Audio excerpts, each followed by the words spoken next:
আলহামদুলিল্লাহ ওয়াহদাহু ওয়াসসালাতু ওয়াসসালামু আলা মান লা নাবিয়্যা বা'দাহু আম্মা বা'দ।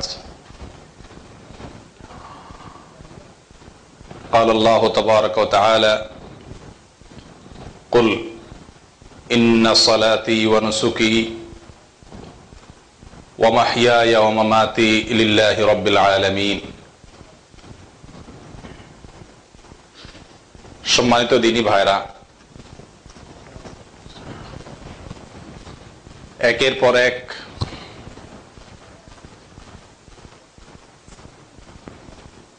অপকর্ম এবং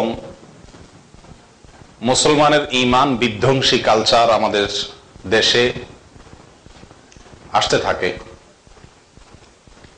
এই সমস্ত কালচারগুলো যখন আসে, সেসব সিজনকে সামনে রেখে কিছু কথা মুসলিম ভাইদেরকে বলা ওলামা একরামের কর্তব্যের মধ্যে পড়ে। ওলামা একরাম সে সকল সমসাময়িক নব্য কুফুর, নব্য শিরক, নব্য বিদআত সম্পর্কে মানুষকে সচেতন না করলে সংস্কৃতির নামে, চেতনার নামে শিরক, বিদআত এবং কুফুরির জোয়ারে মানুষ ভাসতে থাকবে। আর এগুলোকে ওলামা একরাম শিরক এবং বিদআত এবং কুফুর হিসাবে চিহ্নিত করতে না পারলে বা চিহ্নিত না করলে এগুলো যে খারাপ বা মন্দ কাজ, সেই বোধটুকু মানুষের মধ্যে থাকবে না। তার ফলে মন্দ কাজের বোধও যদি মানুষের মধ্যে না থাকে, এক সময় সেই কাজটি সমাজের মানুষের কাছে বৈধ বলে মনে হয়। আর হারামকে যদি কেউ হালাল মনে করে, তাহলে তার দ্বারা কখনো সে হারাম কাজ ছাড়া সম্ভবপর হয় না। এমনি একটি অপসংস্কৃতি আমাদের সবার সম্মুখে চলে আসছে। আমরা সবাই জানি, পহেলা বৈশাখ আর কয়েকদিনের মধ্যে আমাদের দেশে এই কালচারটি সমাজের সর্বত্র অত্যন্ত ঘটা করে, অত্যন্ত জাঁকজমকপূর্ণ ভাবে পালন হবে। কোরআন এবং হাদিসের দৃষ্টিতে পহেলা বৈশাখ পালনের কালচারটির পোস্টমর্টেম বা চেক আপ করা দরকার, যে এটা কোরআন এবং হাদিসের চেকে উতরে নাকি কোরআন এবং হাদিসের চেক আপে এটা ঈমান বিধ্বংসী একটি কাজে প্রমাণিত হয়। সম্মানিত ভাইরা, পহেলা বৈশাখ আমাদের সমাজে দীর্ঘদিন থেকে চলে আসা হিন্দুদের অনেক অপসংস্কৃতি, তাদের অনেক ধর্মীয় কালচারের একটা বড় কালচার পহেলা বৈশাখের নামে আমাদের সমাজে প্রচলিত হয়ে আছে। এ বিষয়ে কথা বলতে গেলেই আজকের কিছু বুদ্ধি ব্যবসায়ী, আজকের কিছু মুনাফিক, আজকের কিছু পরজীবী টিভি ব্যক্তিত্ব, মিডিয়া ব্যক্তিত্বরা বলবে যে সব কিছুতে মৌলভী সাহেবরা কোরআন আর হাদিস টানে, সব কিছুতে মৌলভী সাহেবরা ইসলামকে টেনে আনে। আর যেহেতু তারা এই প্রশ্নটা করে, সেই জন্য আমি যে আয়াতটি আজকে তেলাওয়াত করেছি, সূরা আনআমের এই আয়াতের ভিতরে আল্লাহ পাক রব্বুল ইজ্জত তাদের এই কথার জবাব দিয়েছেন, বা তাদের এই কথার জবাব সেখানে রয়েছে। 162 নম্বর আয়াত সূরা আনআম। আল্লাহ বলেন, ইব্রাহিম আলাইহিস সালামকে আল্লাহ তাআলা নির্দেশ করেছেন, কুল, আপনি বলুন, ইন্না সলাতি ওয়া নুসুকি ওয়া মাহইয়ায়া ওয়া মামাতি লিল্লাহি রাব্বিল আলামিন। বলুন, আমার সালাত, আমার হজ, আমার জীবন, আমার মরণ লিল্লাহি রাব্বিল আলামিন, সব কিছু আল্লাহর উদ্দেশ্যে নিবেদিত। আমার গোটা জীবনটা কার উদ্দেশ্যে নিবেদিত? আল্লাহর উদ্দেশ্যে নিবেদিত। তাহলে আমার পুরো জীবনটা আল্লাহর জন্য যদি হয়, তাহলে সেই জীবন থেকে কি পহেলা বৈশাখের এই দিনটা বাইরে থাকে? একজন মুসলিম যদি সত্যি নিজেকে আল্লাহর কাছে সমর্পণ করে থাকে, তাহলে তার জন্ম থেকে মৃত্যু পর্যন্ত, বিশেষ করে প্রাপ্তবয়স্ক হওয়া থেকে মৃত্যু পর্যন্ত যে জীবনটা, এই জীবনের একটি মিনিট সময়ও আল্লাহর নির্দেশের বাইরে চলতে পারে না। কেউ আত্মসমর্পণ করার পরে তার নিজের আর কোনো সে বা বলার কিছু থাকে না। যার কাছে আত্মসমর্পণ করা হয়, তিনি যা বলেন সেটাই সে মানে। এটাই দুনিয়া আত্মসমর্পণের নিয়ম। আমরা মুসলিম দাবি করি, আল্লাহর কাছে আত্মসমর্পণ করেছি বলি। আর কোরআনেও আল্লাহ তাআলা বলছেন ইব্রাহিম আলাইহিস সালামকে যে আপনি বলুন আমার জীবন আমার মরণ সবকিছু আল্লাহর উদ্দেশ্যে নিবেদিত। তাহলে আমার গোটা জীবন যদি আল্লাহর সামনে আমি সঁপে দেই, আল্লাহর কাছে আমি সমর্পণ করি, তাহলে আমার এই জীবন থেকে যদি পহেলা বৈশাখ নামের কোনো কিছু আসে, তো সেটা আল্লাহ তাআলার অর্ডার, আল্লাহর অনুমতির বাউন্ডারিতে পড়ে নাকি তার বাইরে পড়ে। যদি বাইরে পড়ে, তাহলে যেহেতু আমি আত্মসমর্পণ করেছি, যেহেতু আমি মুসলিম দাবি করি, কোরআনে কারিমের এই সূরা আনআমের 162 নম্বর আয়াতের আলোকে আমাকে যাচাই করে দেখতে হবে। আর সেজন্যই আমরা পহেলা বৈশাখের যে কালচারগুলো প্রচলিত আছে আমাদের সমাজে, সেগুলোকে কোরআন এবং হাদিসের আলোকে কতটুকু উচিত কতটুকু অনুচিত সেটা নিয়ে আলোচনা করতে যাচ্ছি। যেসব ভাইয়েরা বলেন সবকিছুতে ইসলামকে টেনে আনা ঠিক না, তাদেরকে বলবো আপনি মুসলমান যে হয়েছেন আপনি বুঝে মুসলমান হন নাই। মুসলমান হওয়ার অর্থই হলো আমার জীবনের পুরাটুকু আল্লাহর কাছে সমর্পণ করা। এখানে আপনি যদি কোনো একটা বিষয়কে বলেন যে না এখানে ইসলাম টানলে চলবে না, তাহলে আপনি কেমন যেন পুরা জীবনটাকে আল্লাহর কাছে কি করেন নাই, সমর্পণ করেন নাই। আর পুরা জীবন যদি সমর্পণ না করেন তো কখনো আপনি মুসলিম হতে পারবেন না, কখনো আমি আত্মসমর্পণকারী নন। হযরতে ইব্রাহিম আলাইহিস সালামকে আল্লাহ যে নির্দেশ করেছেন, সেই নির্দেশ উনি মুসলমান জাতির পিতা হযরতে মুহাম্মদ সাল্লাল্লাহু আলাইহি সাল্লামের আগমনের স্বপ্নদ্রষ্টা সেই ইব্রাহিম আলাইহিস সালামকে আল্লাহ তাআলা যেহেতু ঈমান আনয়নের জন্য একটা সিস্টেম বাতাই দিচ্ছেন যে গোটা জীবনকে আল্লাহর উদ্দেশ্যে সমর্পণ করতে হবে, তো তার আলোকে আপনাকেও করতে হবে। যদি না করেন আপনি মুসলমানই হতে পারবেন না। অতএব পয়লা বৈশাখ কেন, প্রতিটি কাজ প্রতিটি বিষয়কে আমাদেরকে দেখতে হবে কোরআন এবং হাদিসের সাথে কোনো সংঘর্ষ আছে কিনা। যদি সংঘর্ষ আছে বাদ দিতে হবে, আর যদি সংঘর্ষ না থাকে তাহলে এটা আমরা গ্রহণ করতে পারি। সম্মানিত ভাইয়েরা, সেজন্য পয়লা বৈশাখ সম্পর্কে কিছু কথা বলা। আমি প্রথমে ইঙ্গিত করেছি পয়লা বৈশাখ এই কালচারটি আমাদের সমাজে হিন্দু সমাজ থেকে আসা অত্যন্ত বাজে একটি কালচার। এটা পুরো কালচারটি এসেছে মন্দির থেকে, পুরো কালচারটি এসেছে হিন্দু সমাজ থেকে। তার প্রমাণ অনেকগুলো প্রমাণ আছে, এর ভিতরে আমি পয়েন্ট আউট করে একটু একটু করে বলার চেষ্টা করব। এই পয়লা বৈশাখের ভিতরে বিশেষ করে 8 থেকে 10টা পয়েন্ট পাওয়া যায় যার সবগুলো কোরআন এবং হাদিসের স্পষ্ট বিরোধী। তার ভিতরে 1 নম্বর যে পয়েন্টটি পাওয়া যায় সেটা হলো অন্য ধর্মের মানুষের ধর্মীয় কাজের, ধর্মীয় আচার অনুষ্ঠানের সাথে সাদৃশ্য হয় পয়লা বৈশাখে। বলা হয় বর্ষবরণ, বছরকে গ্রহণ করে নেওয়া। এই কথাটাও একটা অযৌক্তিক কথা। বর্ষকে বরণ করার কোনো প্রয়োজন হয় না। বর্ষ আপনি বরণ করলেও আসবে, না বরণ করলেও আসবে। যাকে বরণ করা দরকার তাকে বরণ করার কোনো কি নাই, গরজ নাই, কিন্তু বর্ষকে বরণ করবেন। বর্ষ বা বছর, মাস, দিন, সময়, এই সময়কে আপনার কি করতে হবে না, অভ্যর্থনা জানাতে হবে না। সময় তার গতিতে অটোমেটিক চলে আসবে। আপনার কাজ সময়কে অভ্যর্থনা জানানো নয়, আপনার কাজ হলো সময়ের সদ্য ব্যবহার করা। আপনি এটা অভ্যর্থনা জানাচ্ছেন এবং দেখবেন আপনারা লিখে দেয় এসো হে বৈশাখ, এসো এসো।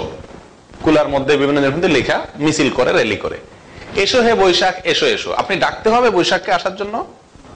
যাকে ডাকা দরকার সে আল্লাহকে না ডেকে বৈশাখকে ডাকছেন এসো হে বৈশাখ, এসো এসো। বৈশাখও আসে, কিভাবে আসে? কাল বৈশাখী নিয়ে আসে। আপনি যখন আল্লাহকে বাদ দিয়ে আল্লাহর মাখলুককে ডাকা শুরু করছেন, তো আল্লাহর মাখলুক আল্লাহর নির্দেশে পরিচালিত হয়। আল্লাহ দেখছেন যখন কিরে বান্দা আমাকে ডাকার কথা, আমাকে না ডেকে বৈশাখকে বলে বৈশাখ এসো হে বৈশাখ, এসো এসো, তো বৈশাখ বলে আসতেছি দাঁড়া। প্রতি বছর পয়লা বৈশাখে দুর্ভাগ্যজনক ভাবে, দুঃখজনক ভাবে আমাদের দেশের বিভিন্ন এলাকাতে আঘাত করে মানুষ মারাও যায়, বহু মানুষ ক্ষতিগ্রস্ত হয়, ফসলের ক্ষতি হয়। তাহলে একটা সিজন বা একটা সময়কে আপনি ডাকতেছেন আল্লাহকে ডাকার জায়গায়, এই আইডিয়াটা বা এই কালচারটাই অত্যন্ত অযৌক্তিক এবং ফালতু একটা কালচার। যাক, সে বিষয়ে আমি যাচ্ছি না। আমি কোরআন এবং হাদিসের দৃষ্টিতে বলেছি এই কালচারের ভিতরে 8 থেকে 10টা পয়েন্ট আছে, যে পয়েন্টগুলো কোরআন এবং হাদিসের দৃষ্টিতে শুধুমাত্র হারামি নয়, কোন কোন পয়েন্ট আছে কুফুরির পর্যায়ে পড়ে, অর্থাৎ ইসলামকে অস্বীকার করার পর্যায়ে পড়ে। তার ভিতরে 1 নম্বরে যে পয়েন্টটি পাওয়া যায় সেটা হলো যে তাশাব্বুহ বিল কুফফার, পহেলা বৈশাখের কালচারটাতে যা আছে এর পুরাটুকুই প্রায় অমুসলিম, বিশেষ করে হিন্দুদের সঙ্গে সাদৃশ্য গ্রহণ করা হয়, ওদের বেশ ধারণ করা হয়। দেখুন, কোন মানুষের বেশ ধারণ করতে পারে। আপনার কাছে একটা ঘড়ি আপনি ভালো লাগছে, আপনি কিনছেন, আমার কাছে পছন্দ হয়েছে, আমিও কিনলাম, আপনারটা, আপনার সাদৃশ্য আমি গ্রহণ করলাম, এটাতে কোনো বাধা নেই। বাধা হবে তখন যখন আপনি একটা কাজ একটা ধর্মের অংশ হিসাবে করছেন, আমিও যদি সেই কাজটিকে ধর্মের অংশ মনে করে বা আপনার এই ধর্মের কাজটাকে যদি আমি অনুকরণ করি, তাহলে আমি সেই ধর্মের লোকের অন্তর্ভুক্ত হয়ে যাব। রাসূলুল্লাহ সাল্লাল্লাহু আলাইহি সাল্লাম ঐতিহাসিক এবং বিখ্যাত সে হাদিসের ভিতরে বলেছেন, মান তাশাব্বাহা বিকওমিন ফাহুয়া মিনহুম। যে ব্যক্তি কোন জাতির সাথে সাদৃশ্য গ্রহণ করবে, যে ব্যক্তি কোন জাতির বেশ ধারণ করবে, সে তাদের অন্তর্ভুক্ত হবে। একজন হিন্দু ধুতি পরে, আপনি কি করলেন? ধুতি পরলেন। তো ধুতি হিন্দু তার ধর্মীয় কালচারের অংশ হিসাবে পরে, আপনি পড়লেন। একজন হিন্দু মহিলা সিঁদুর দেয়, আপনি সিঁদুর দিলেন। তো সিঁদুর কপালে দেওয়া এটা হিন্দু মহিলার ধর্মীয় কালচারের অংশ, ধর্মীয় কাজের অংশ। তার ধর্মীয় কাজটা যদি আপনি করেন, তো আপনি তার দলে অন্তর্ভুক্ত হবেন। এটা আমার বক্তব্য নয়, রাসূলুল্লাহ সাল্লাল্লাহু আলাইহি ওয়াসাল্লামের বক্তব্য। এবার আসুন আমরা দেখি আল্লাহ রাসূল সাল্লাল্লাহু আলাইহি ওয়াসাল্লামের বক্তব্যকে সামনে রেখে আমরা পহেলা বৈশাখের একটি একটি কালচারকে দেখি কোনটা কোনটার সাথে হিন্দুদের সাথে মিল আছে। নাম্বার 1,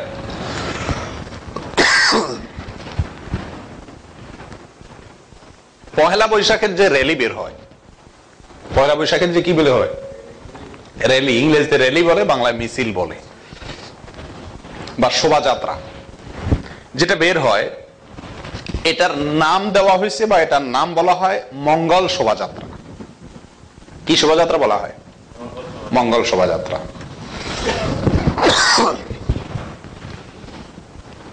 হিন্দুদের ধর্মীয় কাজের, আমাদের যেরকম নামাজ, রোজা, হজ, যাকাত, এগুলো সব সরাসরি দিনই কাজ না। হিন্দুদের ধর্মীয় কাজের অংশ হলো মঙ্গল শোভাযাত্রা করা। ওদের ধর্মে অনেকগুলো কাজের যে অপশন আছে, তার ভিতরে একটা অপশন হলো কি করা? মঙ্গল শোভাযাত্রা করা। মঙ্গলের আশায় কি করা?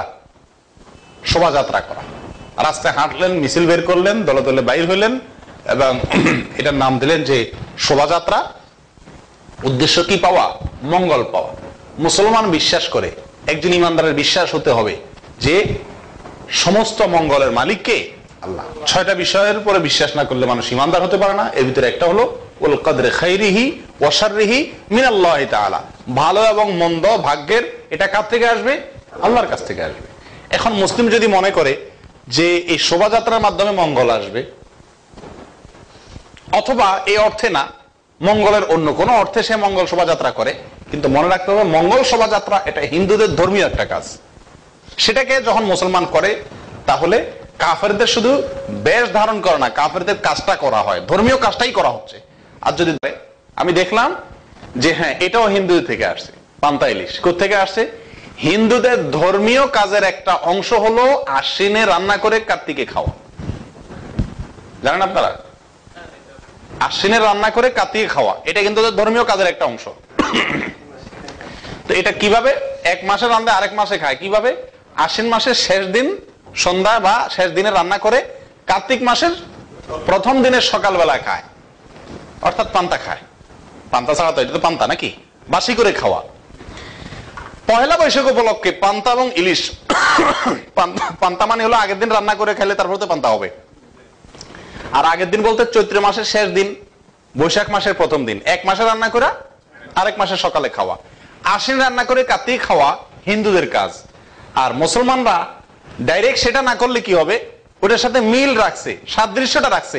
মুসলমানরা কি করতেছে? আজকে বাঙালি চেতনার নাম দিয়া মুসলমানরা অনেকেই চৈত্র মাসের শেষ দিনে রান্না করে বৈশাখ মাসের প্রথম দিনে পান্তা ইলিশ খাচ্ছে। তাহলে পান্তা ইলিশের কালচারও হিন্দুদের ধর্মীয় অনুষ্ঠান থেকে এসেছে এবং সেটার সাথে সাদৃশ্যপূর্ণ। হাদিস ওই একটাই থাকবে, যে ব্যক্তি কোনো বিধর্মী, কোনো অমুসলিমের সাথে সাদৃশ্য গ্রহণ করবে তার ধর্মীয় কাজে, তো সে তাদের অন্তর্ভুক্ত হয়ে যাবে। পান্তা ইলিশ খাওয়া তাদের ধর্মীয় কাজ। সাদা পোশাক, কপালে সিঁদুর মেয়েদের জন্য, হিন্দু মেয়েদের জন্য ধর্মীয় পোশাক, ধর্মীয় কাজ। অনুরূপ ভাবে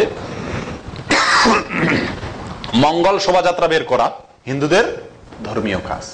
তিনটা ধর্মীয় কাজ, এটা মুসলমান করছে, তাদের সাথে সাদৃশ্য রাখছে, সাদৃশ্য রাখা যাবে না। দেখুন আশুরার রোজা ইহুদিরাও করে, রাসূল আকরাম সাল্লাল্লাহু আলাইহি ওয়াসাল্লাম বললেন খালিফুল ইয়াহুদ ওয়ান নাসারা, ওদের ব্যতিক্রম করো। ওরা আশুরাতে একটা রোজা রাখে, তোমরা দুইটা রাখো। ভালো কাজও ওদের সাথে মিল না হয়ে যায়, ব্যতিক্রম করো। আপনি যখন কাউকে ভালোবাসবেন না, অবশ্যই তার সাথে আপনার মিল হয়ে যাক, এটা আপনি পছন্দ করবেন না। তারা আল্লাহর সঙ্গে শিরক করছে, আল্লাহর সঙ্গে শিরক করলে আল্লাহ তাআলা খুশি হওয়ার কথা নয় নিশ্চয়ই। তো যারা যাদের উপর আল্লাহ অসন্তুষ্ট, আপনি তাদের অনুসরণ যখন করবেন অথবা তাদের সাথে সাদৃশ্য যখন গ্রহণ করবেন, অবশ্যই আপনার আল্লাহ কি হবেন? অসন্তুষ্ট হবেন। মিলের আরেকটা জায়গা হলো, তাহলে মিলের জায়গা কয়টা বললাম? 1 নম্বর বলেছি মঙ্গল শোভাযাত্রা, 2 নম্বর বলেছি সাদা শাড়ি কপালে সিঁদুর, 3 নম্বর বলেছি আশ্বিনে রান্না করে কার্তিক মাসে খাওয়া অর্থাৎ পান্তা ইলিশের কালচার। 4 নম্বর মিলের 4 নম্বর জায়গা হলো,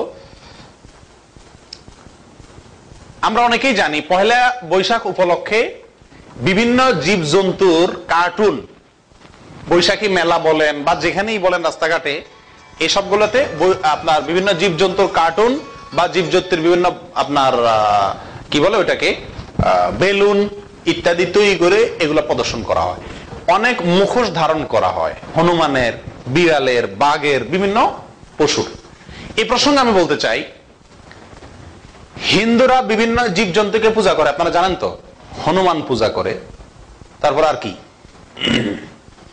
সিংহ নাকি একটা আছে না, পূজা করে। তারপরে যায় সাপ, সর্প পূজাও আছে, কিন্তু সাপ পূজা করে। বিভিন্ন হিংস্র জন্তু পূজা করে কারা? হিন্দুরা। আপনি পূজা করলেন না, ঠিক আছে, কিন্তু আপনি হিংস্র জন্তুগুলার মুখোশ আপনি ধারণ করলেন। আল্লাহ তাআলা আপনাকে মানুষ রূপে সৃষ্টির সেরা করে তৈরি করলেন, আপনি এটা পছন্দ হচ্ছে না।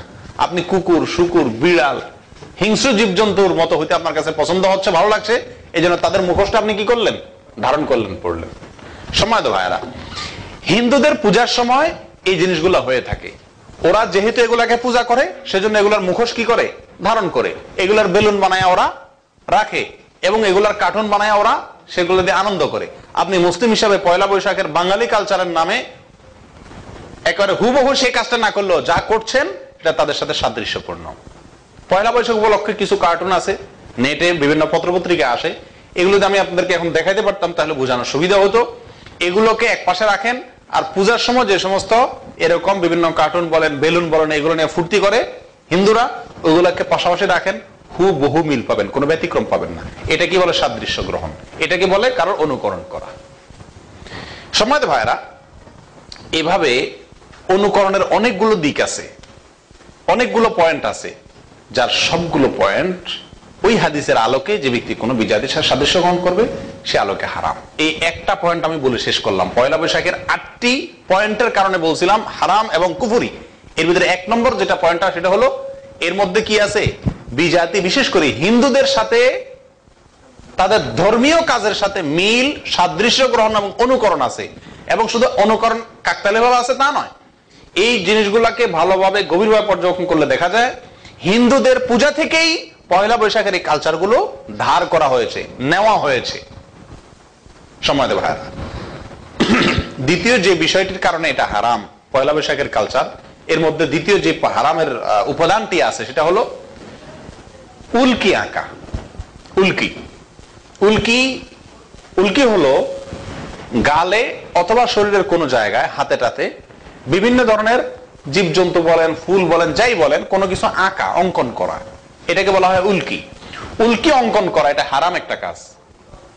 নাসাইর হাদিসে আসছে, রাসূলুল্লাহ সাল্লাল্লাহু আলাইহি ওয়াসাল্লাম বলেন, লাআনাল্লাহুল ওয়াশিমাতা ওয়াল মুস্তাওশিমাতা ওয়াল ওয়াসিলাতা ওয়াল মুস্তাওসিলাতা। আল্লাহ তাআলার গজব নাজিল হয়, আল্লাহ তাআলা অভিশাপ করেন কার উপরে? ওই সমস্ত মেয়েদের উপরে যারা তাদের গালে বা হাতে কি করে? উল্কি আঁকে।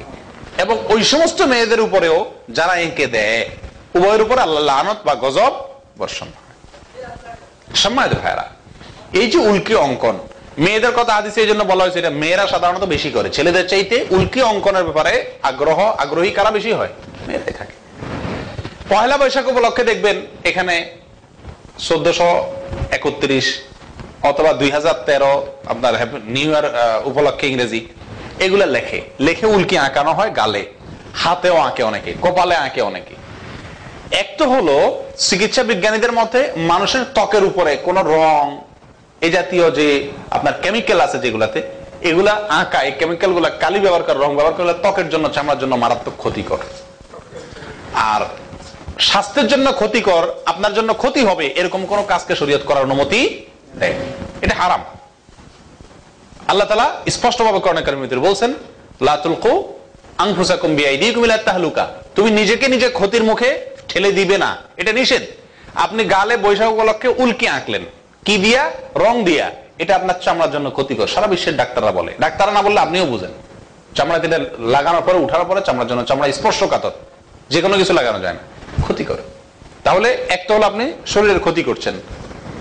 2 নম্বর হলো রাসূল আকরাম সাল্লাল্লাহু আলাইহি ওয়াসাল্লাম বলেছেন আল্লাহর গজব নাজিল হয়, লাআনাল্লাহুল ওয়াশিমাতা ওয়াল মুস্তাওশিমাতা, যারা উল্কি আঁকে এবং যে আঁকা দেয় উভয়ের উপর আল্লাহর গজব নাজিল হয়। সম্মানিত ভাইরা, পয়লা বৈশাখ উপলক্ষে শুধুমাত্র উল্কি আঁকে না, আরো অতিরিক্ত মাত্রা কি? মেয়েদের গালে ছেলেরা এঁকে দেয়, ছেলেদের গালে মেয়েরা এঁকে দেয়। যুবতী, এখানে বুড়িরাও আঁকতে আসে না, পোলাপাইন বা যুবতী আসে। ঢাকা ভার্সিটির টিএসসি চত্বরে, শাহবাগে, এইসব জায়গাগুলোতে যারা ঢাকাতে থাকেন বা দেখছেন বিভিন্ন ভাবে, তারা জানেন যে এগুলোতে বিভিন্ন দোকান বসে, স্টল বসে, চেয়ার টেবিল নিয়ে বসে। ভার্সিটির মেয়েরা আসে, আপনার গালে এঁকে দিবে, টাকা নিবে, ওটা ওদের ইনকাম। আবার ছেলেরা আসবে, মেয়েদের গালে আঁকি দিবে। সম্মানিত ভাইরা, এখানে একটু উল্কি আঁকার হারাম জিনিসটা আছে, স্বাস্থ্যের জন্য ক্ষতিকর দিকটা আছে। 3 নম্বর আরেকটা হারাম কাজ, একই হারামের ভিতরে 3টা হারাম ঢুকছে। আর একটা 3 নম্বর হারাম কাজ কি দাঁড়ালো? ছেলে এবং মেয়ে একজন আরেকজনের শরীর যদি টাচ করে, তো কি চিন্তা হতে পারে, কি চেতনার আপনার সৃষ্টি হতে পারে মনের ভিতরে, সেটা তো বলাই বাহুল্য। কেউ যদি বলে যে না আমার মনে এগুলো আসে না, তো সে হয় মিথ্যুক নয় ধ্বজভঙ্গ, দুইটার একটা, হয় কাপুরুষ আর না মিথ্যুক। কোন একটা যুবতী মেয়ের গাল হাতাবেন আপনি, আর আপনার মনের ভিতরে কোনো কুচিন্তা আসবে না, আপনার ভিতরে কোনো জাগরণ হবে না, যৌন উত্তেজনা আসবে না, আপনি মিথ্যুক অথবা কাপুরুষ অবশ্যই আসবে। সে যদি একেবারে সবচেয়ে বড় আলেম হয়, তারও আসবে। এটা আল্লাহ তাআলার সৃষ্টির স্বাভাবিক নিয়ম। সম্মানিত ভাইরা, তাহলে একসঙ্গে কতগুলো হারাম কাজ আছে। জেনা আছে, স্বাস্থ্য ক্ষতি করাও শরীয়তে নিষেধ, সে কাজটাও আছে। তিনটি নিষিদ্ধ বস্তু একটি আছে। এটা হলো দ্বিতীয় পয়েন্ট বললাম পয়লা বৈশাখে। পয়লা বৈশাখের তৃতীয় হারামের যে উপাদানটা, সেটা হলো যে গান ছাড়া পয়লা বৈশাখ হয় না, গান বাজনা। পয়লা বৈশাখের কি মেইন উপাদান? যে শোভাযাত্রাগুলো বাইর হবে, এটা সামনে থাকবে কি? ঢোল তবলা, পিঠে থাকবে একটা বাহিনী। যেখানেই মেলা হবে সেখানে থাকবে কি? ঢোল তবলা। রাসূল আকরাম সাল্লাল্লাহু আলাইহি ওয়াসাল্লাম বলেন, বুইসতু লিউকসিরাল মাযামির অথবা লিআকসিরাল মাযামির, আমাকে প্রেরণ করেছেন দুনিয়াতে এই বাদ্যের জন্য। কেন? আল গিনা ইউমবিতু নিফাক ফিল কলব কামা ইউমবিতুল মাউ আয-যারা, পানি যেরকম ফসলকে উৎপাদন করে, মানুষের মনের ভিতরে মুনাফিকি উৎপাদন করে গানে বাজনায়।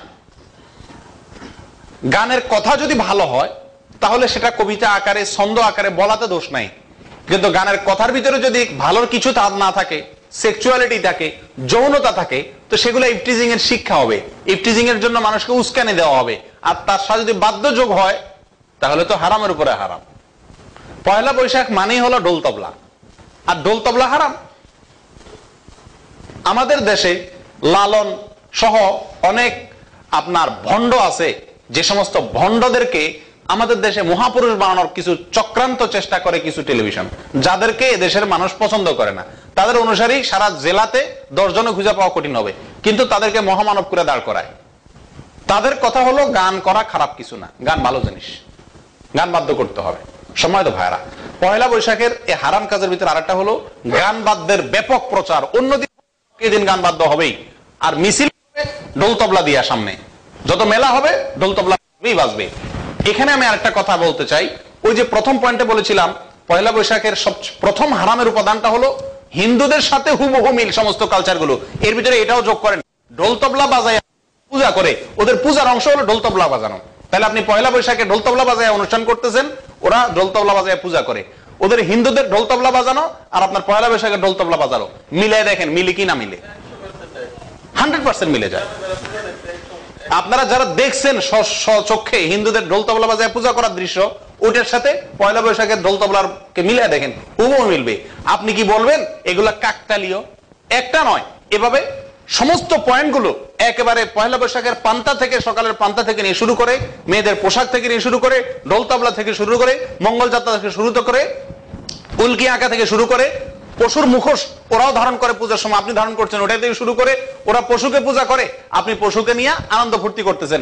একটা একটা করে সমস্ত পয়েন্টগুলোকে মিলাই দেখেন, এগুলো কাকতালীয় নয়, এগুলো হিন্দুদের পূজার একটা নতুন ভার্সন মুসলমানদের সমাজে ঢুকে দিচ্ছে কিছু মানুষ বাঙালি চেতনার নামে। আমি তো আগেই বলেছিলাম, বাঙালি চেতনার কথা যদি বলেন তো বাঙালি নারীর প্রথম চেতনা বা প্রথম কালচার, বাঙালি নারীর প্রথম ঐতিহ্য হলো মাথায় ঘোমটা দেওয়া, সেটা তো কেউ দেন না। সম্মানিত ভাইয়ারা, তাহলে হারামের আরেকটি উপাদান বলেছিলাম গান বাজনা। পয়লা বৈশাখের আরেকটি হারামের উপাদান হলো অশ্লীলতা। যে মেয়ে সাধারণত একটু নিজেকে পর্দার ভিতরে রাখার চেষ্টা করে, পর্দার ভিতরে পুরোপুরি না রাখতে পারলেও অতটা বেহায়াপনার মধ্যে গা ভাসায় না, কেউ কিন্তু পয়লা বৈশাখ অনুষ্ঠান করতে গিয়া, বর্ষবরণের ফুর্তিতে নামতে গিয়া সেও বেপর্দা হতে বাধ্য হয়। কারণ বোরকা পরে তো আর কেউ পয়লা বৈশাখের মেলায় বা র্যালিতে বা শোভাযাত্রায় বা মঙ্গল যাত্রায় যেতে পারে না। যেতে পারে কেউ যদি বোরকা পরে যায়, সবাই হাসবে না? এখানে একটা সাইকোলজিক্যাল ব্যাপার দেখেন, মনস্তাত্ত্বিক একটা বিষয় দেখেন। বোরকা পরে যদি কেউ পয়লা বৈশাখের মেলা যায়, অথবা বোরকা পরে যদি কেউ মঙ্গল শোভাযাত্রা বের হয়, শাহবাগে যায় পান্তা ইলিশ খাইতে, বোরকা পরে যদি কেউ বোরকাটা উঠে বলে আমার গালে কি উল্কে এঁকে দাও, তো 100 হবে কি হবে না? কেন হবে? সাইকোলজিক্যাল একটা ব্যাপার, মানুষ মনস্তাত্ত্বিক একটা বিষয়। আপনি চিন্তা করেন, 100 বলবে হাইরি বোরকা পরে তো এই কাজ সম্ভব না, অর্থাৎ এই কাজের সাথে বোরকার সংঘর্ষ আছে, হুবহু আলাদা। তার মানে কি? তার মানে প্রমাণ হচ্ছে এখান থেকে এটা মুসলমানদের কাজ। যদি সেখানে যায় উল্কি আঁকে, কোন আলে মসজিদের ইমাম যদি সেটা করে, সারা দেশের মানুষ আশ্চর্য হবে। এটা তো হওয়ার কথা না, বোরকা করার কথা না। অর্থাৎ বোরকা এবং আলেম ওলামাদের লেবাসের সাথে এটার যে সংঘর্ষ সমাজে প্রতিষ্ঠিত, এখানে সাংঘর্ষিক। নাম্বার 4 যেটা বলছে অশ্লীলতা কিভাবে, সেটা তো আমি বললামই। যে মেয়েরা একটু শালীনতার সাথে চলে তারাও হয়ে। নাম্বার 2, সাদা পোশাক পরলে গরমের দিনে এমনি মানুষ অশালীন হয়ে যায়। নাম্বার 3, পয়লা বৈশাখের অনুষ্ঠান নারী পুরুষ তো আলাদা হওয়ার কোনো ব্যবস্থা নেই। এই যে কয়েকদিন আগে হেফাজতের লং মার্চে 4 নম্বর দাবি করা হয়েছিল নারী এবং পুরুষের কি করতে হবে, আলাদা আলাদা ব্যবস্থা করতে হবে। আগুন ধরে গেছে নাস্তিকদের গায়ে, সুবহানাল্লাহ। বলে কি? তাহলে আমরা কিভাবে আমাদের মানে চাহিদাকে কিভাবে আমরা মেটাবো? নারীকে আলাদা করতে হবে, খাইছে রে। তার মানে টকশোতে যদি মেয়ে বোরকা পরে আসে তো আমি তাকাবো কিভাবে তার দিকে? নাস্তিকদের মাথা খারাপ হয়ে গেছে। হুজুরদের উপরে কি খেপা! হ্যাঁ, মৌলবীরা এটা কি দাবি করলো? তারা বলতেছে এটা মধ্যযুগী দাবি। মধ্যযুগী বুঝেন মানে বর্বর, মহিলারা পর্দা করবে, এটা হলো বর্বর। বর্বর বুঝেন? এটা হলো হিংস্র, এটা হলো আপনার যেটাকে বলে কি বিভৎস। সম্মানিত ভাইরা, আল্লাহ তাআলার আইনকে মানবা না, আল্লাহ তাআলার আইনকে বলবা বিভৎস, নোংরা, আবার মুখে বলবা আমি মুসলমান, মুখে বলবা আমরা রাসূলকে ভালোবাসি। এটা কি তো মুনাফিকি বলে? মুনাফিকি আর কাকে বলে? আল্লাহ রাসূলের আইনকে স্পষ্ট ভাবে গালি দিবা, গালি দিলেই তো কাফের হয়ে যায়। সেখানে আবার বলবা যে আমরাও রাসূলকে ভালোবাসি। সম্মানিত ভাইরা, পয়লা বৈশাখ উপলক্ষে এই আরেকটি উপাদান হলো অশ্লীলতা, নারী পুরুষের ঢলাঢলি। বৈশাখী মেলা নারী পুরুষ একসাথে ঢলাঢলি, মঙ্গল শোভাযাত্রাতে র্যালিতে একসাথে ঢলাঢলি, বাসে টাসে সব জায়গায় একসাথে ঢলাঢলি। পর্দার তো এখানে কোনো বালাই নেই। তাহলে এই উৎসবটার মধ্যে আপনার অশ্লীলতার জোয়ার, অশ্লীলতার প্রশিক্ষণ চলছে। এরপরে যদি মঙ্গল শোভাযাত্রায় গিয়া বা পয়লা বৈশাখে গিয়া হাজার হাজার সুন্দরী মেয়ে আসবে, টিভিতে দেখবে, ওখানে যাবে, যুবক ছেলের যেগুলো দেখে দেখে তার মনের ভিতরে কি হয়, তার কামভাব চরিতার্থ করার আগ্রহ জাগে, আকাঙ্ক্ষা জাগে। সে তো এগুলো হাতের নাগালে পাচ্ছে না, এই মেয়েগুলাকে তো সে হাতের নাগালে জেনা করার জন্য পাচ্ছে না। এরপরে যদি সে যায় আক্রমণ করে কাজের মেয়ের উপরে, এরপরে যদি কোনো ছাত্রীর উপরে, কোনো গ্রামের মেয়ের উপরে, কোন নিরীহ মেয়ের উপর আক্রমণ করে আর তাকে ধর্ষণ করে, তখন আপনি বলবেন হ্যাঁ নারীর অধিকার বলুনটিতে হয়েছে, হান হয়েছে, তান হয়েছে। আপনি তো সুযোগ করে দিচ্ছেন। আপনার পয়লা বৈশাখের কালচার থেকেই তো ওর কামনা জাগছে, সেখান থেকেই তো এই আপনার ওকে আগুন জ্বলাই দিচ্ছেন ওর গায়ের মধ্যে। এখন সে কামবাব চরিতার্থ করার জন্য তো কুকর্ম করবেই। সম্মানিত ভাইয়ারা, 5 নম্বর যে হারাম কাজটির উপাদান পয়লা বৈশাখের ভিতরে আছে সেটা হলো মূর্তি পূজা। মূর্তি পূজা পয়লা বৈশাখে কেউ পূজা করে না, কিন্তু হিন্দুদের মূর্তি পূজার সাথে এটা সাদৃশ্য আছে। আমি তো আগেই বলেছি, বিভিন্ন কার্টুন, বিভিন্ন আপনার জীবজন্তু, বেলুন তৈরি করে ওইটাকে ঝুলায় রাখা হয়, ওইটাকে যে কোনো একটা মোড়ে রাখা হয় সৌন্দর্যের অংশ হিসাবে। সম্মানিত ভাইরা, এটা তো হিন্দুরা তাদের রাইখা পূজা করে, পার্থক্য এতটুকু আপনি পূজা করলেন না কিন্তু সম্মান করলেন, ওটাকে শো করলেন, ওটাকে প্রদর্শন করলেন, তাহলে তো আলটিমেটলি সেটার সাথে সাদৃশ্যপূর্ণ হলো। তাছাড়া আরেকটি হারাম কাজ করা হয়, আল্লাহর সৃষ্টি 6 নম্বর যে হারামের উপাদানটি পাওয়া যায়, 7 নম্বর যে হারামের উপাদান, 6 নম্বর যে হারামের উপাদানটি পাওয়া যায় সেটা হলো যে আল্লাহর সৃষ্টিকে পরিবর্তন করা। আল্লাহর সৃষ্টি পরিবর্তন কিভাবে? আল্লাহ সৃষ্টি পরিবর্তনের 2টা উপায়। 1, উল্কি আঁকার মাধ্যমে, 2, মুখোশ ধারণ করার মাধ্যমে, 3, শরীরের কোন জায়গায় খোদাই করে করে যদি আপনি কিছু লেখেন টেখেন বা কিছু বসান, কিছু আঁকেন, এতে আল্লাহর সৃষ্টি পরিবর্তন হয়। আল্লাহ আপনাকে একটা সূরত দিয়ে বানাইছেন, আপনি কি করলেন আর, তার মানে কি আপনি আপনার নিজের চেহারাকে কি করার চেষ্টা করলেন? পরিবর্তন করার চেষ্টা করলেন। আল্লাহ আপনাকে একটা অবয়ব দিয়েছেন, আপনি এটাকে পরিবর্তন করে উল্কে আঁকায় অন্য কোনো অবয়ব বানাইলেন, আপনি সৃষ্টির ভিতরে পরিবর্তন করলেন। আল্লাহ আপনাকে আপনার একটা দেহ দিছেন, আপনি ওইটার ভিতরে খোদাই করে করে, আজকাল মেয়েরা সৌন্দর্য বৃদ্ধির জন্য এগুলা করে, ছিদ্র করে করে ওখানে তিলের সৃষ্টি করলেন। এগুলো সবগুলো আল্লাহর সৃষ্টির ভিতরে পরিবর্তন করা। আর কোরআনে কারীমের ভিতরে, হাদিসের ভিতরে স্পষ্টভাবে আল্লাহর সৃষ্টিতে পরিবর্তন করা নিষেধ আছে। এই জন্যই তো চুলে কলপ লাগানো হারাম করা হয়েছে। কেন?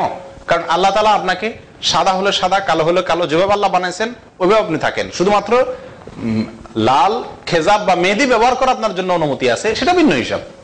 কিন্তু এছাড়া আপনি আপনার চুলকে অথবা দাড়িকে আপনি লাল কলপ ব্যবহার করলেন, তার মানে কি আপনি নিজের যে অবয়ব এটাকে ঢাকার চেষ্টা করলেন না। আল্লাহ আপনার বয়স হয়েছে, আপনি বয়সটাকে ঢেকে আপনি যুবক সাজার চেষ্টা করলেন, এটাকে তো হারাম এমনি বলা হয়নি, আল্লাহ সৃষ্টির ভিতরে পরিবর্তনের অংশ শামিল। তাহলে পয়লা বৈশাখে মুখোশ ধারণ করে, উল্কি এঁকে এবং বিভিন্ন শরীরের বিভিন্ন জায়গায় খোদাই করে, বিভিন্ন জিনিস লিখে বা অঙ্কন করে আল্লাহ সৃষ্টির ভিতরে পরিবর্তন করা হয়, যেটা স্পষ্টভাবে আল্লাহ তাআলা হারাম ঘোষণা করেছেন। আল্লাহ সৃষ্টির ভিতরে কি হতে পারে না? পরিবর্তন হতে পারে না। যদি কেউ পরিবর্তন করে তো সেটা অবশ্যই হয়। আল্লাহ তাআলা বলছেন লা তাগয়িরা লিখালকিল্লাহ, আল্লাহ সৃষ্টিতে কি করা যাবে না? পরিবর্তন করা যাবে না। 7 নম্বর হারামের যে পয়েন্টটি আছে সেটা হলো সবচেয়ে গুরুত্বপূর্ণ, গুপ্ত এবং অনেকটা অস্পষ্ট অথচ বাস্তব একটি উপাদান। সেটা শুধু হারামের পর্যায়ে না, কুফরি পর্যায়ে যায়। সেটা হলো পহেলা বৈশাখকে শুধুমাত্র বর্ষবরণ অনুষ্ঠান বলা হয় মুখে, প্রকৃতপক্ষে এটাকে ঈদের বিকল্প হিসাবে দাঁড় করানোর, বরং কোন কোন ক্ষেত্রে ঈদের চাইতে শক্তিশালী একটা উৎসব হিসাবে দাঁড় করানোর চেষ্টা করা হয়। কিভাবে বুঝলাম আমি?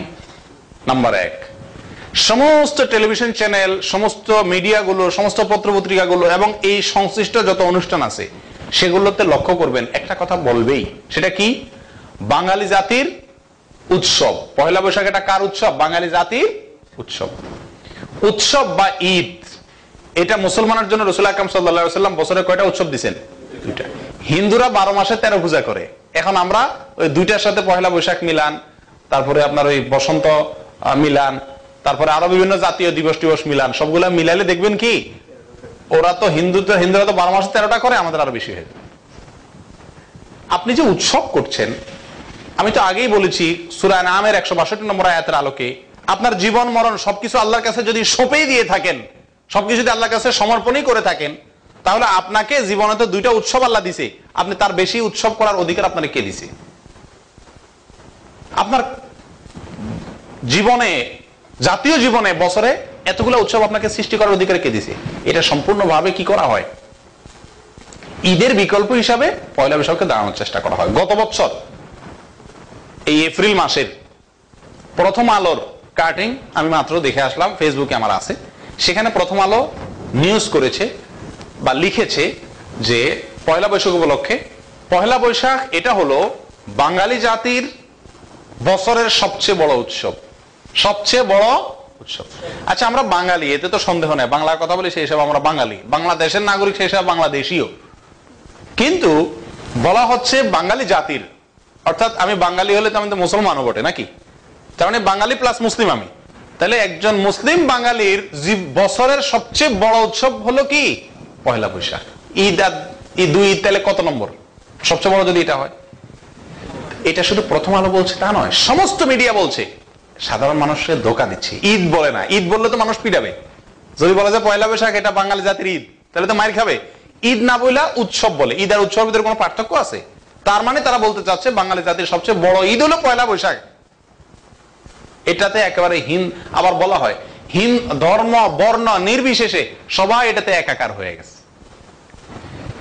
ধর্ম নিরপেক্ষতার জগা খিচুড়ি, নাস্তিকতা, সেকুলারিজম ধর্মের থেকে বের করে আনার জন্য বলা হয় ধর্ম যার যার ব্যক্তিগত বিষয়। কখনো না, মিথ্যা কথা। ধর্ম কখনো শুধু ব্যক্তিগত বিষয় নয়। ধর্ম ব্যক্তিগত, ধর্ম পারিবারিক, ধর্ম সামাজিক, ধর্ম রাষ্ট্রীয়, ধর্ম আন্তর্জাতিক, ধর্ম সব জায়গাতে ধর্মের থাকবে, অংশগ্রহণ থাকবে। ধর্মকে শুধুমাত্র ব্যক্তিগত বিষয় বানা রাখবেন, এটা হলো ধর্মকে অস্বীকার করার সেকুলারি প্ল্যান, এটা হলো নাস্তিক্যবাদীদের প্ল্যান। আল্লাহ তাআলা এদেরকে হেদায়েত দান করুন, আর নাহলে এদের চক্রান্ত থেকে অন্তত মুসলমানদের জনপদগুলোকে হেফাজত করুন। সম্মানিত ভাইরা, আমি বেশি দীর্ঘায়িত করবো না, সংক্ষেপ করতে যাচ্ছি। ঈদের বিকল্প হিসেবে এটাকে দাঁড় করানোর চেষ্টা করা হয়, বলা হয় বাঙালি জাতির উৎসব। আচ্ছা, ঈদের বিকল্প আমি বললাম, কিসের ভিত্তিতে বললাম? একটা ভিত্তি আছে কিনা এটা আমি আপনাকে 3-4টা দলিল দিই। নাম্বার 1, ঈদে নতুন পোশাক পরা হয় না? হাদিসের ভিতরে ঈদে ভালো পোশাক পরার নির্দেশ আসছে না? পয়লা বৈশাখে নতুন পোশাক পরে কি পরে না? বৈশাখের আলাদা পোশাক কেনা হয় কি হয় না? তাহলে ঈদেও নতুন পোশাক কিনেন, এখানেও নতুন পোশাক কিনলেন, আপনি ঈদের মতো সেম করতেছেন না এটাকে? নাম্বার 1। নাম্বার 2, ঈদে একটু ভালো খাবার ব্যবস্থা করা হয়, তো এখানে ভালো না বাসিটা খায়, কিন্তু খাইলে কি হবে, তার সাথে ইলিশ খায়। তো ইলিশ তো পয়লা বৈশাখে 2000-3000 টাকা কেজি হয়ে গেছে এখন বাংলাদেশে না? সারা বছর বাংলা ভালো করে বলতেও পারে না, ইংলিশ অর্ধেক বলে। আমাদের টিভি টকশো গুলোতে যারা বুদ্ধিজীবী আসে আমাদের বাঙালিগিরি শিখাইতে, এদের কথার অর্ধেক থাকে ইংলিশ, বাংলা কথাও বলে না ওনারা ভালো করে। অথচ একদিন পান্তা আর ইলিশ খায়, কি হয়ে যায়? বাঙালি হয়ে যায়। গরিব মানুষ সারা বছর পান্তা খায়, ওরা বাঙালি না। উনি একদিন বাঙালি পান্তা খায়, কি হয়ে যায়? বাঙালি হয়ে যায়। যাই হোক, তো বলছিলাম যে এই ভালো খাবার বিশেষ করে ব্যবস্থা করা, মিষ্টি খায়, পয়লা বৈশাখে মিষ্টি হয়। সেদিন একটা টিভি টক শোতে দেখছিলাম পয়লা বৈশাখকে কি ভাবে উদযাপন করে, তো বলছিল যে আমাদের মারা এই দিন উপলক্ষে ভালো রান্না বাড়া করে, যদিও সকালে একটা পান্তা ভাত খাইয়া নিজের হিন্দু ধর্ম ঠিক রাখে, আশ্বিন এলাকাতেই খাওয়া, আর এরপরে সারাদিন ভালো মিষ্টি ইত্যাদি খায়। তো এই জিনিসটা, অর্থাৎ ভালো খাবার ঈদের দিনে করা হয়, আপনি পয়লা বৈশাখে করছেন। ভালো পোশাক ঈদের দিনে করা হয়, আপনি পয়লা বৈশাখে করছেন। ঠিকই ঠিক না? অনুরূপ ভাবে বলা হয় এটা উৎসব, ফুর্তি। ঈদ হলো উৎসবের জন্য আল্লাহ তাআলা দিয়েছেন, আপনি এখানেও উৎসব বা ফুর্তি করতেছেন, তাহলে ঈদের বিকল্প হলো, ঈদের অনুরূপ বানাতে চেষ্টা করছেন আপনি। এরপরে 4 নম্বর আরেকটা পয়েন্ট হলো, ঈদ উপলক্ষে টেলিভিশন গুলো যেরকম প্রচার করে, পয়লা বৈশাখ উপলক্ষে সেরকম নয়, বরং তার চেয়ে বেশি প্রচার করে, তার চেয়ে বেশি প্রচারের জোয়ার বয়ে দেয়। তাহলে আমি কি বলতে পারি যে এটাকে আরেকটা ঈদ বা এটাকে বাঙালিদের প্রধান উৎসব বানানোর জন্য চক্রান্ত, ঈদের উপরে প্রাধান্য দেওয়া বা ঈদের সাথে টেক্কা লাগাইয়া প্রতিযোগিতা দিয়া এটাকে বাঙালি জাতির উৎসব হিসেবে দাঁড় করানোর চেষ্টা করা হচ্ছে, এবং তুচ্ছ করার জন্য বলা হয় যে আপনার এখানে ধর্ম বর্ণ নির্বিশেষে সবাই একাকার হয়ে গেছে। অর্থাৎ ঈদে তো শুধু মুসলমান না করে, এটা সবাই মিলে করে সবাইকে জগা খিচুড়ি বানানোর একটা কি অপচেষ্টা চালা হচ্ছে। আল্লাহ তাআলা আমাদেরকে এগুলো থেকে হেফাজত করেন। সম্মানিত ভাইরা, এই ধরনের যে হারাম কাজগুলো, হারাম কাজের যে পয়েন্টগুলো, এগুলো একটা দুইটা না, অসংখ্য অগণিত, অনেক বেশি। কতগুলা সম্পর্কে বলবো, কতগুলা সম্পর্কে বলে সময় করা যাবে। যেগুলো বলা হয়েছে আমি আশা করি যে এগুলো আমাদের বোঝার জন্য যথেষ্ট। আল্লাহ তাআলা আমাদের সবাইকে এই সমস্ত অপসংস্কৃতি থেকে, এই সমস্ত বাজে কালচার থেকে আমাদেরকে হেফাজত করেন। সম্মানিত ভাইরা, যে কোনো জাতির উৎসব, যে কোনো জাতির ফুর্তি, এগুলা কি হয়? ঠিক করা হয় ধর্মীয় দৃষ্টিকোণ থেকে। কিন্তু আমাদের এই পয়লা বৈশাখের সাথে ধর্মের কোনো সম্পর্ক তো নাই, বরং অন্য একটি ধর্মের হুবহু পুরো অনুকরণ করানো হয়। আমি তো মনে করি যে এটা কাকতালীয় ভাবে হয় নাই, এটা সাধারণভাবে হয় নাই, এটা কি করা হয়েছে? চক্রান্ত করে, ষড়যন্ত্র করে মুসলমানদের ভিতরে প্রবেশ করানো হয়েছে। অতএব আমাদের সবাইকে এই ব্যাপারে সাবধান হতে হবে, আমাদের সবাইকে এই ব্যাপারে সচেতন হতে হবে। আমরা নিজেরা তো এগুলা থেকে বিরত থাকবোই, আরো যে সমস্ত ভাইয়েরা না বুঝে এই সমস্ত কাজগুলো করছেন, তাদেরকে বোঝানোর চেষ্টা আমাদের করতে হবে, তাদেরকে ফেরানোর চেষ্টা আমাদের করতে হবে। আমাদের ছেলে মেয়েরা, আমাদের আত্মীয় স্বজনরা, আমাদের পরিবারের লোকেরা অনেকেই দেখবেন যে পয়লা বৈশাখের সমস্ত কালচারের সাথে গা ভাসায়, হয়তো আমরা জানিও না, আনন্দ করতেছে, ফুর্তি করতেছে, কিন্তু বুঝতেছে না যে এই ফুর্তিটা সাধারণ ফুর্তি নয়, এটা একটা চক্রান্ত, এটা একটা ষড়যন্ত্র, এটা চাপিয়ে দেওয়া একটা। এগুলোর উপরে আমাদের কি হওয়া দরকার?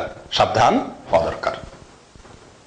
শেষ পরিশেষে আরেকটি কথা বলবো, বছর শেষ, একটা বছরের শেষ, পয়লা বৈশাখ মানে নতুন একটা বছরের শুরু। আমি আগেও বারবার বলেছি আপনাদেরকে, নতুন একটা বছর শুরু, আপনার জীবন থেকে একটা বছর খসে পড়লো, এটাতে আপনার ফুর্তি করার কথা না, তো আক্ষেপ করার কথা। হারিয়ে গেছে একটা বছর, আপনার হায়াত থেকে একটা বছর কমে গেল, আপনার কবরের দিকে একটা ধাপ বেড়ে গেল, তাহলে সেখানে ফুর্তি করার মতো কোনো অপশন তো এখানে থাকতে পারে না, কোনো বিবেকবান তো এখানে ফুর্তি করতে পারে না। বিধায় এই পয়লা বৈশাখের কালচারটি এক তো বাস্তবতা বিবর্জিত, অযৌক্তিক, একইভাবে কোরআন এবং হাদিসের বিরোধী। 7-8টি পয়েন্ট আমি দেখালাম আপনাদেরকে। এই পয়েন্টগুলোর আলোকে এটাতে 7-8টি হারাম এবং কুফরি কাজের উপাদান রয়ে গেছে। আল্লাহ তাআলা আমাদের জাতিকে হেফাজত করুন।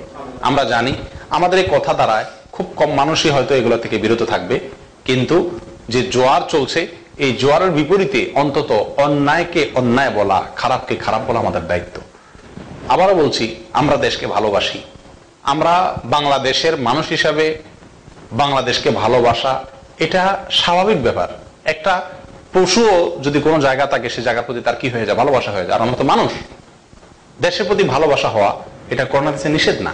দেশকে প্রেম করা, দেশকে ভালোবাসা করা, দেশকে পছন্দ করে দেশের উন্নয়নের জন্য কাজ করা এটা নিষেধ নয়, বরং সৎ উদ্দেশ্য থাকলে এটা সওয়াবের কাজ। অতএব পয়লা বৈশাখের বিরোধিতা যে আমরা করছি, মোম কালচারের বিরোধিতা যে আমরা করছি, এর মানে এই নয় যে আমরা আমাদের দেশকে ভালোবাসি না, আমরা দেশের কালচারকে ভালোবাসি না। না, আমরা দেশকে ভালোবাসি, তবে দেশের ভালোবাসার নাম দিয়া ইসলামকে ধ্বংস করার যে সমস্ত চক্রান্তগুলো তলে তলে করা হয়, এগুলোর বিরুদ্ধে আমরা অবশ্যই, এবং এগুলোর বিরুদ্ধে বলা আমাদের দায়িত্ব এবং কর্তব্য। আল্লাহ তাআলা আমাদের সবাইকে বোঝার তৌফিক দান করুক, আমল করার তৌফিক দান করুক। ওয়া আখিরু দাওয়ানা আলহামদুলিল্লাহি রাব্বিল আলামিন। আরেকটা হলো শেখ, যে বর্তমানে যে দুলডাঙ্গা দিয়া এরকম মনে করে দিলে যে পোশাক, আর একটা মেয়েদের জন্য এরকম আরেকটা পোশাক, মানে সাদা পোশাক, ওই সাদার ভিতরে দুলডাঙ্গা লাগাইছে, ডোল টোল দিয়ে পোশাক বানাইছে। ওই পোশাক এর জন্য মহিলারা ওই কি বিষয় বর্তমানে তো বলেন এবার, এখন এই পোশাকটা কোরআন হাদিসের দৃষ্টিতে সঠিক কিনা এটা বোঝার জন্য কোনো আলেমের ফতোয়ার দরকার নেই। যে মেয়ে সালোয়ার কামিজ বা শাড়ি পরছেন, ওটাতে ঢোল টোলের ছবি আছে, মূর্তির ছবি আছে, ওইটা পরে জন্য যে শয়লা ঘষে বাইর হচ্ছেন, ওনার কাছে ফতোয়া জিজ্ঞেস করেন, কোন আলেমের কাছে না। ওই পয়লা বৈশাখে যাওয়া মহিলার কাছে জিজ্ঞেস করেন, আপনি এই পোশাক পরে নামাজ পড়বেন? না না, প্রশ্নই আসে না। মসজিদে যাবেন? না না, প্রশ্নই আসে না। তাহলে কি ওনার নিজের বক্তব্য থেকে প্রমাণ হবে যে এই পোশাকটি ইসলামের সাথে যায় না, এটা কোরআনের সাথে সাংঘর্ষিক। বলে ইসলামের সাথে যায় না, কোরআন দেশের সাংঘর্ষিক পোশাক তো সারাদিনই পরে, তো পয়লা বৈশাখের বিরুদ্ধে কেন বলছেন? বলছি এই জন্য যে এটাকে প্রতিষ্ঠা করার একটা চেষ্টা করা হচ্ছে বিশেষভাবে। অতএব এটার বিরুদ্ধে আমাদেরকে বলতেই হবে।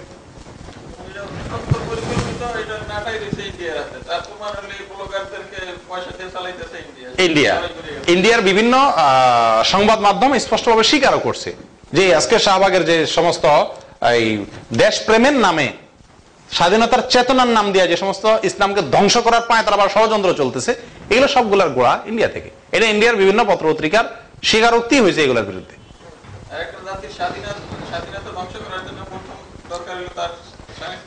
সংস্কৃতির উপরে আগ্রাসন সৃষ্টি করা। সহি। জি, কি বলছেন? দেখুন, সমষ্টিগত পরিত্রাণের উপায় আমাদের সচেতন করা ছাড়া আর কোনো উপায় নেই। মানুষকে সচেতন করা ছাড়া আর কোনো আমাদের আপাতত উপায় নেই। এখন আরো কিছু উপায় আছে, কিন্তু সেটা কোন হাদিস সাপোর্ট করে না। সেটা কি? যেমন কথার কথা, এই পয়লা বৈশাখ উপলক্ষে বিরাট সমাবেশ হলো পান্তা ইলিশ খাওয়ার, আমি ওখানে একটা বোম মেরে দিলাম না, এটা একটা পরিত্রাণের একটা উপায়, কিন্তু এই উপায়টা কোন হাদিস সাপোর্ট করে না। কেন? কারণ পয়লা বৈশাখে যারা গেছে এরা সবাই মুসলমান, না বুঝে গেছে, হারামে লিপ্ত হয়েছে, কুফরি কাজ করতেছে, সে বুঝতেছে না, সে জানতেছে না, সে গোমরা পথ হারা, কিন্তু সে আল্লাহ রাসূলকে বিশ্বাস করে। যতক্ষণ পর্যন্ত মানুষ লা ইলাহা ইল্লাল্লাহ মুহাম্মদ রাসূলুল্লাহ বলে, ততক্ষণ পর্যন্ত তাকে হত্যা করা জায়েজ না, বিশেষ বিশেষ কারণ ছাড়া। কেউ কাউকে হত্যা করলো, প্রকাশ্যে আল্লাহকে অস্বীকার করলো, এই সমস্ত কারণের ভিত্তিতে তাকে হত্যাও আপনি করতে পারেন না নিয়মতান্ত্রিক ভাবে। এখন আপনি যদি ওখানে বোম মেরে দেন, তাহলে তো অনেক মুসলমান নিহত হবে যারা জানেও না, যারা বুঝেও না, না বুঝে গেছে, তাকে তো আপনি হত্যা করতে পারেন না, হারাম। আপনাকে হারাম কাজ করলে হত্যা করার নির্দেশ কোথাও নাই। এক। 2 নম্বর হলো, এটাতে ভাই যেটা বলছেন এটা তো আরো বাড়বে। ইতিপূর্বে বহুত বোম মারা দেখা হয়েছে, এগুলো আরো বাড়ছে, কমে নাই। অতএব আপনি আক্রমণ করে এটা বন্ধ করতে পারবেন না। কি করতে পারেন? আপনি জনমত গড়তে পারেন। ওরা মিডিয়াতে প্রচার করতেছে, ওদের বিরুদ্ধে কথাগুলোর প্রচার করেন, ইন্টারনেটে, লেখনীতে, পেপার পত্রিকা, বিজ্ঞাপন দিয়ে দিয়ে আপনি এগুলোর বিরুদ্ধে প্রচার করেন। তারপরে আমি জানি আমাদের এই প্রচারটা হলো ওই সমুদ্রের জোয়ারকে বালির বস্তা দিয়ে থামানোর মতো। কিন্তু আমাকে তো আল্লাহ তাআলা দ্বীনের কন্ট্রাক্টর বানায় পাঠায়নি যে আমি ওদেরকে দমাইতেই হবে। আমার দায়িত্ব হলো চেষ্টা করা।